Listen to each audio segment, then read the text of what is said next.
Hello, this is Broyar, and welcome back to another episode of our Let's Play for Farming Simulator 19. We're continuing our new Woodshire start from scratch run, and hopefully I fix some of my graphic issues. I just ever so slightly tweaked down some of the graphic settings, some like the view distance and stuff like that, just a teeny tiny bit, like 10% or something like that, and some of the shadows and stuff like that, because I don't think that's really super critical, and I'm hoping that combination of that with I actually realized that my video card, which I normally have overclocked, for some reason had reset back down to the default clocks. So I went ahead and made sure that was reset back up to its overclock settings that I usually run. So I'm hoping the combo fixes any weird graphical issues we have. Guess we'll find out as we're driving around, although I am sitting currently, while recording, at 40% GPU versus the 99% we were seeing before. So something helped, it seems, so far, unless we're just not in that spot of the map that was causing those issues. Anyway, oh, you know what? I meant to fast forward before a bit so that I can get this stuff fully weeded up and ready to go. So let's go ahead and fast forward now, get the weeds completely grown in, and get this stuff done real quick. Looks like one more pass there. There we go. That's done. Let's get you started.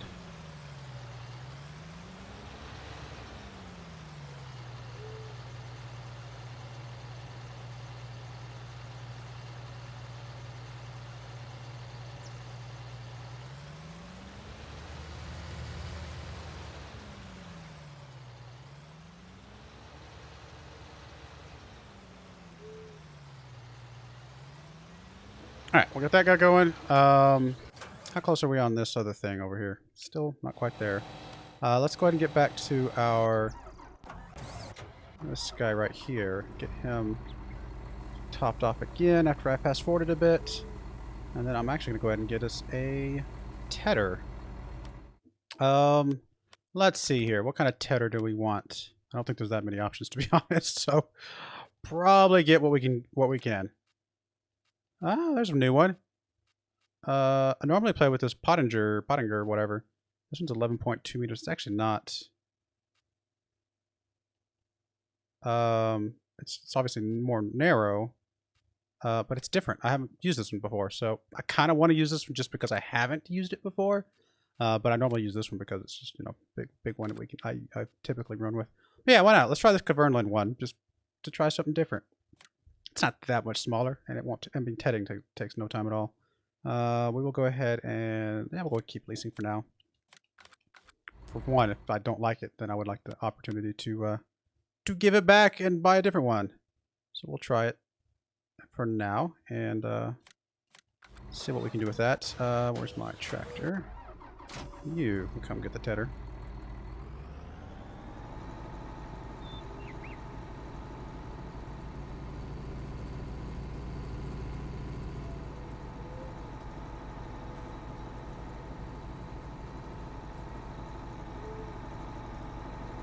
These fields have been sitting here empty for so long. All that money we were losing. Pretty sure we'll be okay.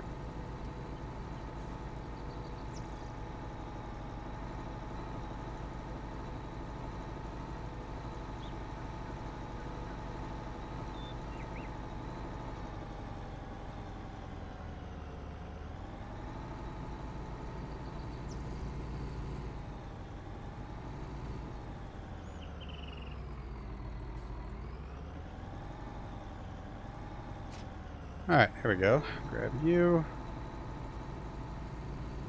Get you doing your thing.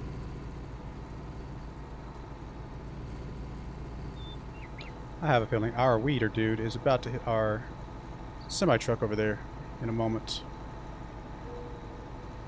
If he does, we'll spin him around, or we'll move him over a little bit.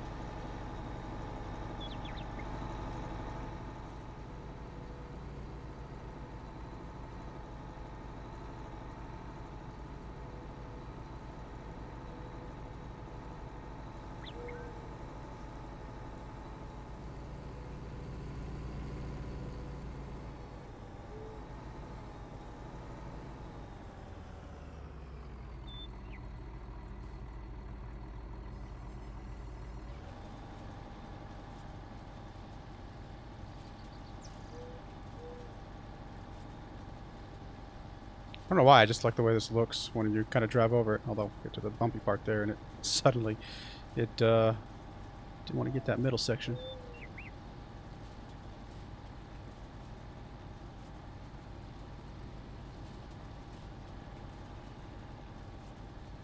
So there, it works just fine. Just a little bit in the middle, it got a little bumpy.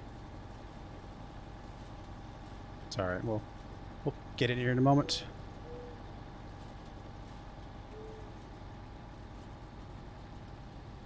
Come on. Really? Oh, come on. I know this tractor can do this.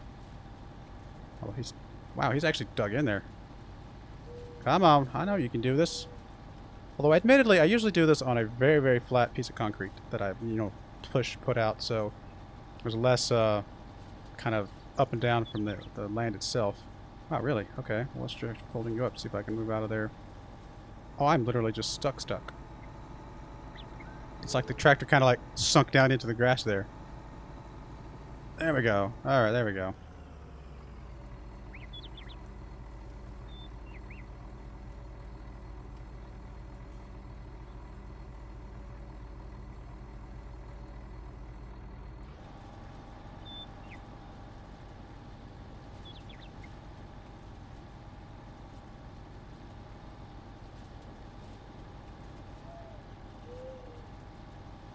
Just a little bit that got missed over here. There's a little bit in the middle that got missed, but as we clean up the stuff around it, it'll be alright. We'll get there.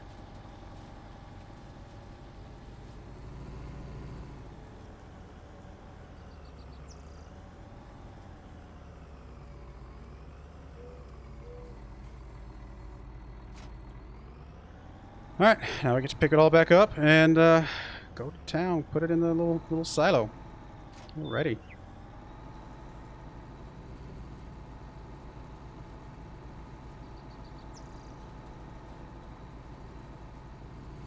I don't know why, I still love the way that like sucks it up and just like suddenly the hill just disappears.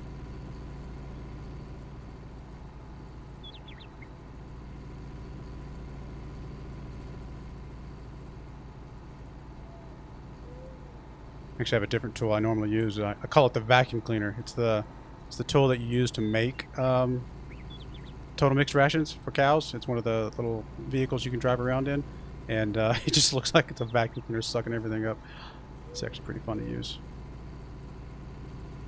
It doesn't hold as much. It's part of the reason why I'm using this for right now, but I do like the way it just maneuvers better, so it's able to kind of get into the different nooks and crannies a lot easier.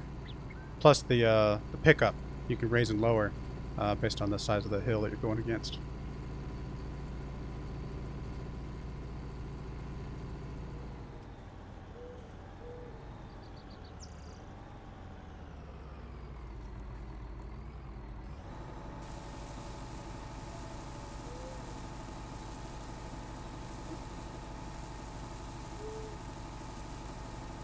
Oh yeah, I don't think my graphics card's peaked out past 65% this whole time. Not sure why it's suddenly different, but maybe, again, maybe it was a combination of... I can't imagine the graphics settings. I didn't drop them that much. It had to have been the clocking that somehow had gotten reset. Like I said, I'm assuming probably when I did a driver update or something reset it. Who knows? I don't overclock a lot. I mean, there's definitely a lot more room to overclock. I've actually done some testing, and I could overclock this graphics card quite a bit more than it's currently overclocked. But I want it overclocked a little bit because obviously for reasons like this, where it definitely helps with doing both the game itself as well as doing the video encoding. Having a little bit of overclock definitely helps. Plus, I mean, it is a fully water-cooled video card. It's actually looped in with my processor into a water-cooled system, and so it stays very, very, very cool. So I definitely do not have any temperature issues with my graphics card, no matter what clock I put it at. That was a little weird. But yeah, like I said, I don't want to go too crazy. I mean, I don't need it to be too crazy, because what am I going to do with that extra clock? I mean, it's just going to sit there and just be, yay, it's running, 1000 megahertz, higher memory for no real benefit for me from what I'm doing. So I overclock it a little bit just to get some benefit, but don't go too crazy.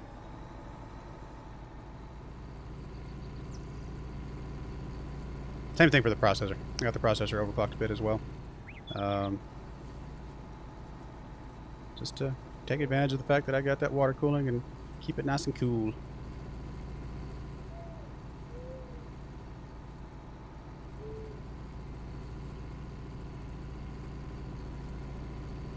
This is actually my very first water-cooled system. And I probably will never do water cooling again, like at this level. I'll probably, if next time I do something like this, I'll probably do more hybrid setup. Because I feel like the hybrid is kind of the best of both worlds. It's easy to kind of do what you need to do with it, but it's all kind of closed up in its own little loop.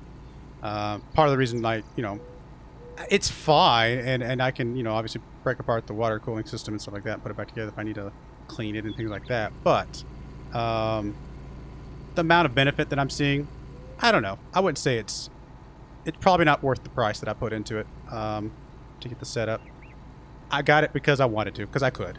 You know, I was like, you know what? I've never had a water cooling system. Let's try it out. Let's see what happens, and see if I can see what it would look like. And it's cool. I like it. I mean, it definitely has some cool vibes to it with all the tubing and stuff going through there. But if I wanted to add a new video card in there, for example, I wouldn't be able to do that very easily without taking the whole water cooling setup apart and putting it all back together again, which, again, I can do, but, you know, it's a little more hassle than I've historically done with systems, so...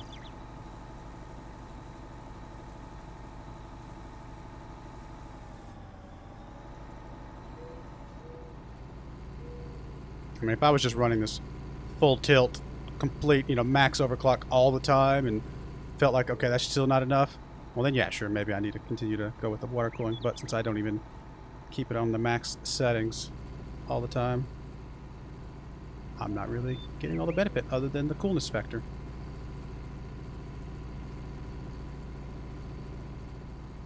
It's kind of like having a supercharger on your car or something, or a turbocharger. Turbo probably is a little bit less relevant, but like a supercharger. And the reason I say that is because people put turbos on economy cars to give them better gas mileage and stuff like that. Don't see a lot of superchargers on a on a little economy car, but definitely see the turbos. So obviously turbo can do, I mean, it's more than just speed. It definitely gives you more efficiency. But the superchargers, for example, you know, I don't know, it's really just about power, right? I mean, it's I don't know, surely a supercharger doesn't give you better gas mileage like a turbo would, you know, on a low end. I can't imagine why you would. Like I said, I've never seen a low end car with a supercharger on it, so I can't feel like, you know, even though they kind of, you know, the end result is more power, so to speak. The way you get there is obviously done differently. Anyway, I'm not going to sit here and explain superchargers and turbochargers to everybody. I'm sure a lot of you guys probably know more about superchargers and turbochargers than I do. But anyway, the point I'm trying to get at is, I have a supercharger on my car. If I did, you know, am I going to use that supercharger 99% of the time? Probably not. But that 1% of the time where I really want to push the, you know, pedal to the metal and just go for it, well, yeah, I'm going to be very happy I have that. So it's kind of the same thing here with a water cooling system in a way. And that, am I going to be running my system at max settings all the time? Psh, no. But that one time when I'm like, you know what, let me load up you know, one of the many tools you can get to check your graphics ratings, your kind of overall system ratings. Benchmark is what I'm trying to say. Goodness, I was like, what is that? There's a word. Any of the number of benchmark things. You know, yeah, sure, I'll crank up the settings as high as I can get them for that moment just to see what I can get out of the system.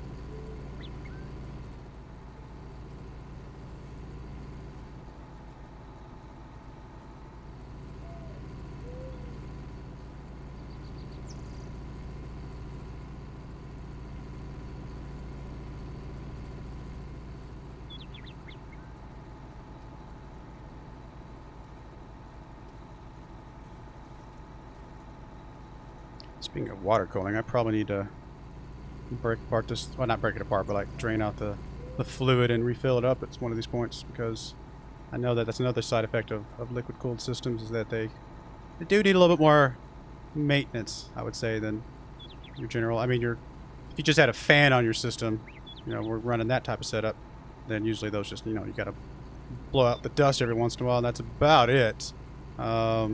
Maybe very, very rarely do you have to like swap out a fan for a new one because maybe the bearings start going out or something like that. But I don't know that I think I've had to do that once in 30 years of using computers. So it really doesn't happen very often for me. Usually what happens is I usually upgrade my system before I need to upgrade, you know, replace a fan because the bearings or something went out. So yeah, I mean, there's a little bit more maintenance involved with something like this, because I do have to kind of clean out the liquid. Usually, I mean, at least that's what I've heard. Like I said, this is my first liquid cooling system, so I've just been seeing videos that people say that if you don't clean out the liquid, it does get a little gunky at times. So that's something I would definitely like to definitely need to get taken care of here shortly. Like if I had a hybrid system, though, you know, or whatever they call them, I guess, all-in-ones, where it's all closed loop and, you know, still has liquid going through it. Honestly, worst case you do there, if I just ever needed to, like, I felt like the liquid needed to be replaced, by then I'm probably like, let me just swap out the system for another one. I honestly don't even know if can you replace the liquid in those closed loop systems? I'm assuming you could, but I don't know that you would ever, like, I don't know if I've seen that as a thing that people do.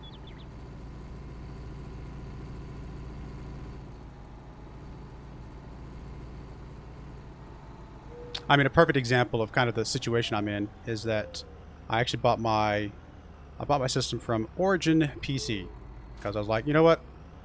I feel like I've earned the right to get me a nice, really, really nice custom built system for the first time. I've always built my own systems before then, really. And so I was like, let me get a custom built system for once. Especially if I'm going to do the liquid cooling. Let me see somebody else do it perfectly, you know, professionally. And then if I want to do kind of maintenance on it, well, then I can learn about the water cooling myself during that point. But I'd rather get the initial system built, you know, with a warranty and all that stuff. So I bought it from them, and you know, they went ahead and did the overclocking as well for me. But also, you know, they have the option of adding on the ability to upgrade your parts, you know, over the course of a couple years.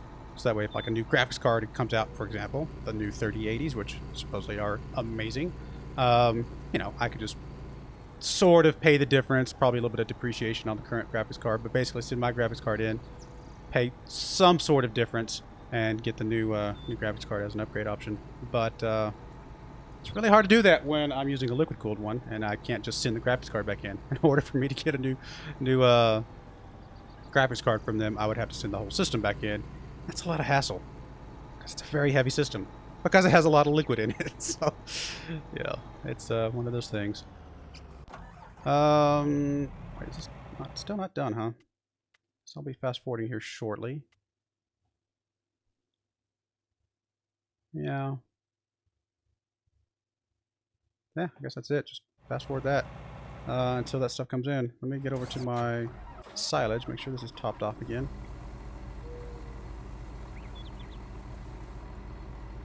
So I'll just sit here and fast forward a little bit.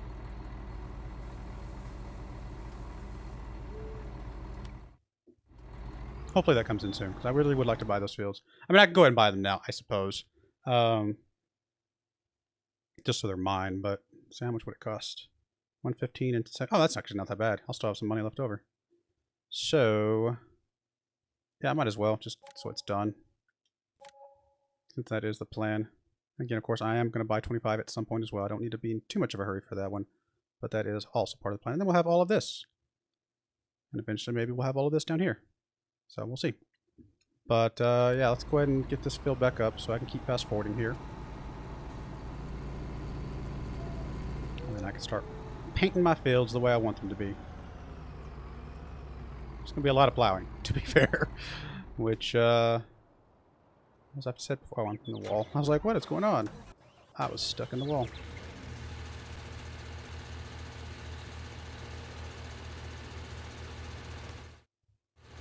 It's got to be close, right? I mean, it can't be that much further.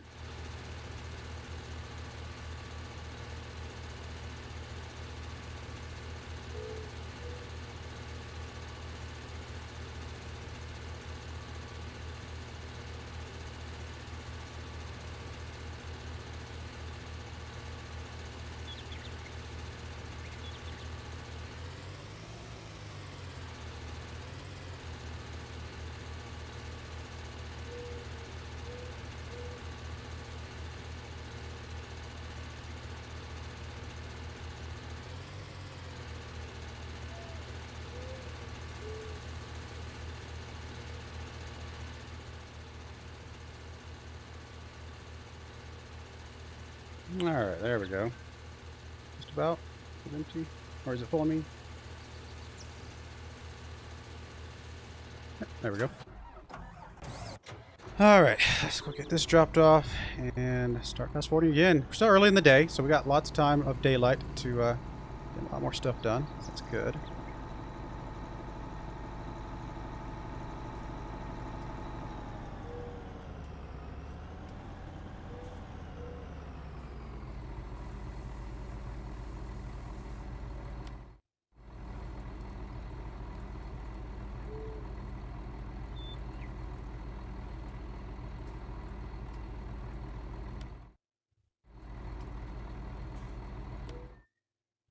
Actually, that number 2 over there is also dark green, so I bet once I see that one go, it'll be time for the other one to go as well.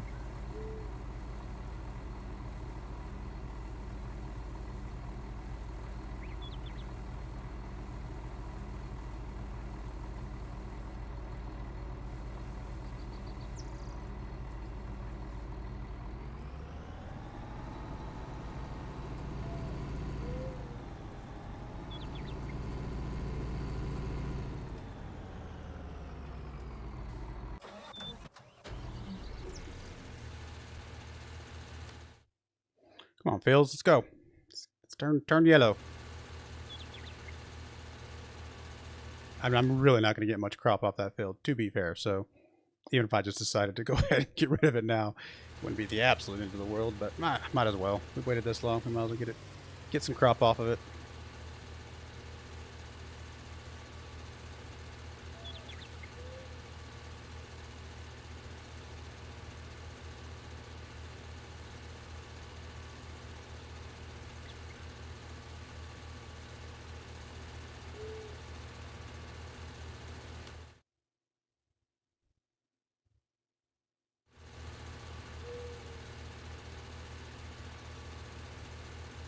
And I guess I could do the same thing that I was doing over here, is that I could go ahead and plant the seed on this, and then once this comes in, it'll just be slightly off.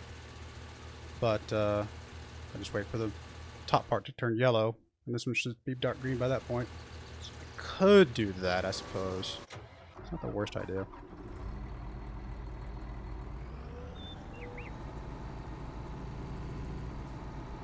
But I'd rather it just have the seeder go up and down the full length, just all in one fell swoop, if I can.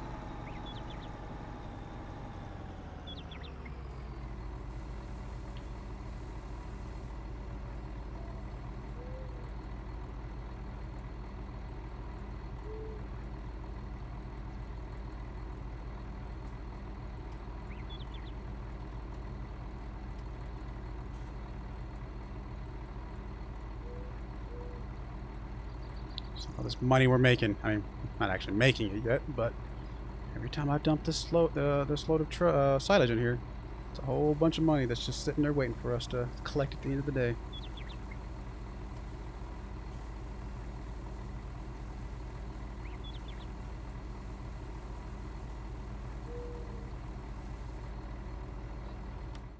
Man, gotta be getting close.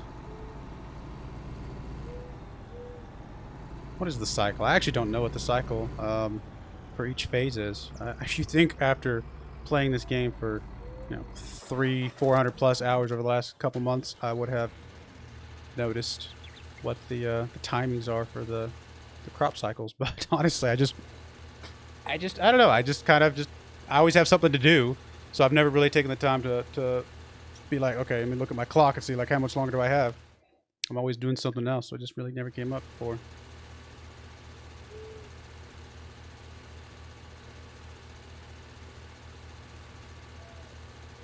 I mean, to be fair, even now I wouldn't care if it wasn't for the fact that I explicitly want to reconfigure those fields.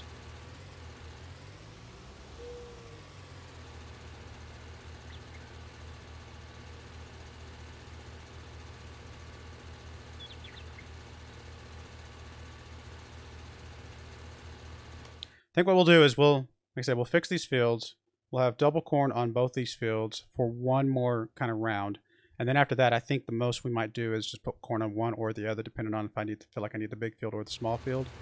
And we'll start doing like other crops on the alternate field.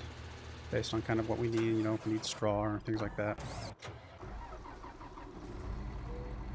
Or oats if we're doing horses or whatever.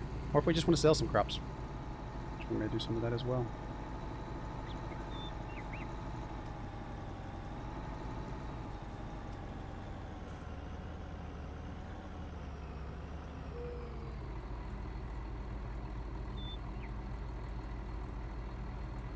Will we get this crop to grow in by the end of this episode?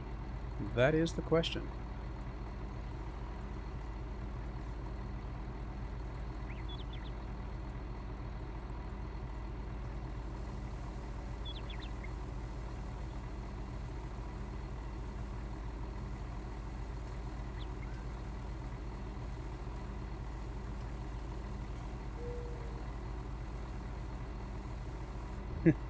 I'm starting to think no. Oh my goodness. That field up there is actually starting to grow in now. It's on its next phase. So you'd think when this one came into its next stage, this would have already been like, oh, wait a minute. There it goes. It just took a second. So I guess maybe it does the same thing with the, as with the weeds. It just kind of cycles through from top to bottom. So the top came in first. All right. Nope, there we go. Good, good, good. All right. Let's get this guy going. Got the swath out. Yes, he does. Let's get you rolling here.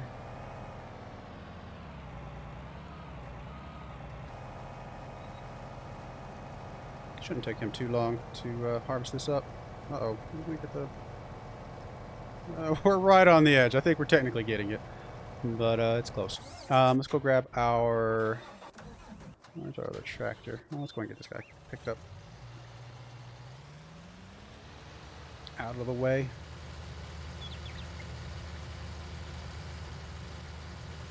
See, this guy I don't feel guilty about driving over the field because he's got the tiny wheels. Even though I have no crop destruction turned on at the moment.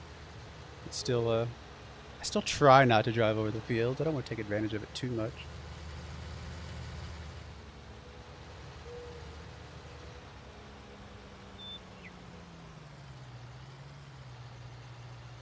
There we go. Let's grab this guy now.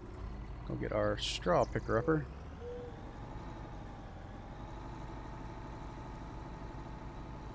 Man, I guess I could have grown something on this field by now, but that's alright.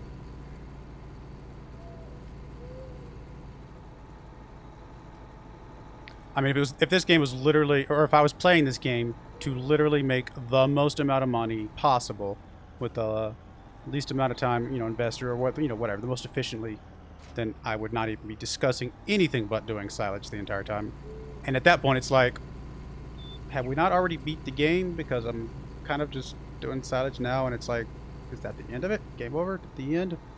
So no, that's why I definitely want to do other things in this game besides just silage. And even though I personally have done other crops, I've done sugarcane, I've done, you know, sugar beets and all the other ones. A lot of you guys might not have, and so I might, you know, at least feature a round of some of the crops, just to kind of show off, you know, different ones. Sugarcane's a little weird because it technically, oh, he's not gonna get this bottom spot. That's all right. Technically, the sugarcane doesn't need reseeded after you seed it the first time, and the seeding the first time takes a long time. It's a very, very slow process.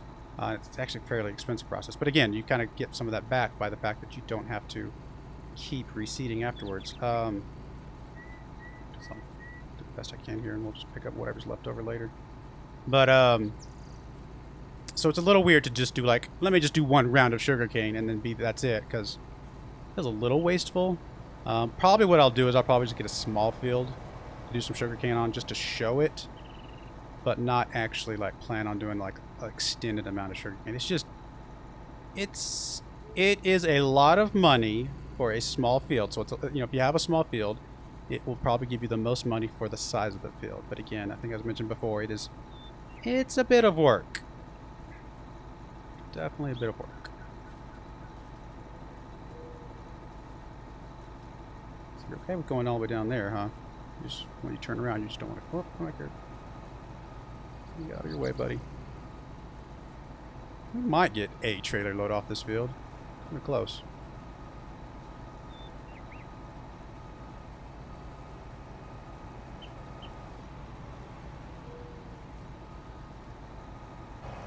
All right. We don't need you yet. You're good. We'll go ahead and get you filled back up, though. While that guy's harvesting.